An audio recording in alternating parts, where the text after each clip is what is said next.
სტუდენტური დღეები ბათუმის სახელმწიფო უნივერსიტეტსა და ნავიგაციის უნივერსიტეტს შორის საფეხბურთო მატჩი დაიწყო. სტუდენტებს მოედანზე უნდა ეთამაშათ, თუმცა უამინდობის გამო მათ ბათუმის უნივერსიტეტის სპორტდარბაზში გადაინაცვლეს.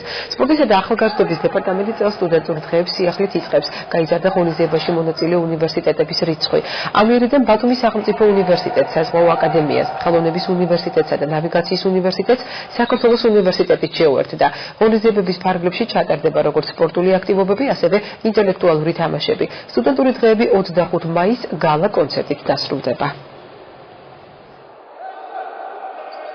ჩემთვის როგორც სტუდენტისთვის, ძალიან მნიშვნელოვანია ეს სტუდენტურ დღეებში რომ ერთვების უნივერსიტეტის სახელია, უნივერსიტეტის სახელით გამოვდივარ და უფრო რომ ვიგებთ ან წავაგებთ, ცოტა ცუდია, მაგრამ როცა მოვიგებთ ჩვენი უნივერსიტეტის სახელი უფრო განვითარდება. აჭარის სპორტ და ახალგაზრდობის დეპარტამენტი ვიწყებს სტუდენტურ დღეებს, რომელიც გაგრძელდება ერთ დღეში. დღევანდელი დღე გაიხსნა ფეხბურთით, სადაც მონაწილეობს 5 უმაღლეს სასწავლებლის უნივერსიტეტები.